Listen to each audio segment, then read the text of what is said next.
What is going on, freelancers? Death here, and today I'm going to be sharing with you my favorite Colossus build. It's a tanking crowd control self-healing build, and I see a lot of you dying in the most basic of situations. With this build, you'll be able to tank whatever you want. As you can see, the Swarm Tyrant in Grandmaster 1 is child's play, and in Grandmaster 2, you can pay a little more attention, but you'll still be able to tank it without a problem. The build is called Titan Breaker, mainly because of the vinyl from the Titan event that I'm rocking right now. I really like this build because even though it's a tanking build, it has the ability to do a whole bunch of damage. Not only does it heal you from afar, but also up close. So let's kick things off talking about the components. Ablative shielding is your bread and butter, heavily reinforces the Colossus armor and shields. A shield break increases damage resistance by 25% for 5 seconds. Then we have Demolition Tribute, increases Colossus shield damage while sprinting by 300%. Defeating an enemy with melee instantly grants 20% more armor. Then we have Catalytic Overdrive, increases combo damage by 50%. Detonating a combo increases ability damage by 40% for 20 seconds. Then we have Stalwart's Badge, increases maximum ammo capacity by 35%. A shield break increases all ability damage by 40% for 5 seconds. After that we have Emblem of Destruction, increases all blast damage by 15%. Performing a multi-kill with your ultimate will increase ultimate charge by 3,300%. And last but not least, Vanguard Emblem, increases electric and fire damage by 35%. A shield break will create an explosion around you. Now, the main things you need here are Ablative Shielding, Demolition Tribute, and Catalytic Overdrive. That's your bread and butter to stay alive and have a whole bunch of health and resistance. As for your roles, what I would advise is armor, shields, and ammunition for the weapon you're going to be using. In this case, we're going to be going with autocannons. Now, for your support gear, I really like Battle Cry. It forces enemies to attack you and reduces enemy resistance by 33%. And on top of that, we got a really nice roll. But this will keep enemies on you, and on top of that, it will help you and your teammates deal more damage. So what's not to love about it? Now, this is the cream of the crop. The weapons. You guys really want to know what weapons I'm using, but there's a little trick to it. First off, we have the Endless Siege, probably the best autocannon when it comes to the Colossus. It has base damage that is really good. It has a whole bunch of ammunition in the magazine, and on top of that, it has increased base damage by 100%. What else can you ask for? It has 400 bullets, as I just told you, so you'll be able to have that thing going for a while dealing incredible amounts of damage.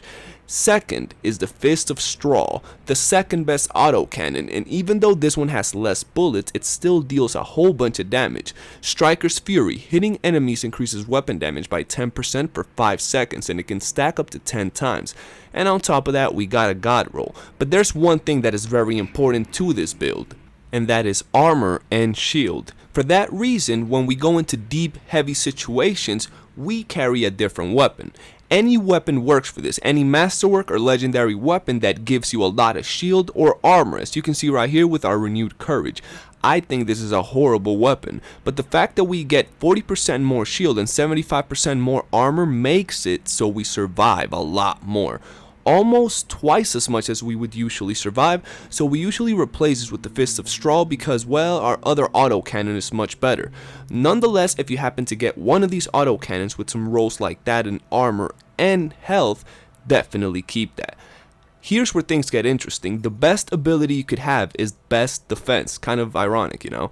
Hitting an enemy with a rocket restores 35% armor, health, and the best perk you can get here is Gear 100% or 200% charges. This will make it so you have 2 or 3 rockets, keeping you alive even in the heaviest of situations. So make sure you roll those charges. Speed is always good and damage is always welcome. For our second launcher, we have the Voltaic Dome, and this is very nice for crowd control. It freezes enemies on top of shocking them. The main thing you want to have here is gear speed, because you just have so many of these, the faster they recharge, the better. If you can get some extra charges, that's great too, but you won't really need them because they just recharge so fast. So gear speed is definitely your top priority when it comes to your Voltaic Dome. And that's about it when it comes to your abilities, your weapons, and your gear. But there's more to this. I want to show you this actual masterwork of a Colossus being tested in the battlefield. And I say masterwork because once you see this, if you're a Colossus, you're going to ask yourself, what the hell am I doing every time I go into a dungeon? Because everything is just plowing through me and this guy's just sitting here letting bosses wail on him. As you know, we're going to be testing everything in Grandmaster 1, but I have tested most of my builds in Grandmaster 2. If I haven't tested them out, I'll let you know. Luckily for us, this Colossus has gone through Grandmaster 2 and he can easily tank anything in Grandmaster 1 and without a shadow of a doubt Grandmaster 2. As you can see right here, we're going to be facing off the Swarm Tyrant. Face to ugly ass face, and as you can see, he's not doing much to us. We're just standing there, we're not healing back up with our best defense, we're not dealing damage. I'm just letting him wail on me, and as you can see, he doesn't do that much damage. And matter of fact, at any moment right now I could pop my shield back up and he wouldn't do damage. If I hit him with another best defense and pop my shield, we're back to square one and we don't have a problem. This buys me time for my best defense to be back up, and overall I can tank the Swarm Tyrant without a problem non-stop until my team pretty much kills him, even though we know he's gonna run away in a minute.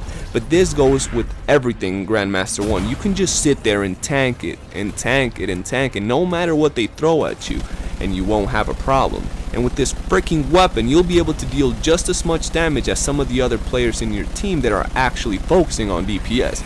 So that's pretty much it, guys. That's everything I wanted to show you for the rest of this video. I'm gonna let you enjoy some tanking, healing, and overall teasing of these monsters in the game, because they're like child's play at this point. So let me know your Colossus build in the comment section below. If you guys want me to cover anything in particular, let me know as well. And for now, your boy Death Gun out.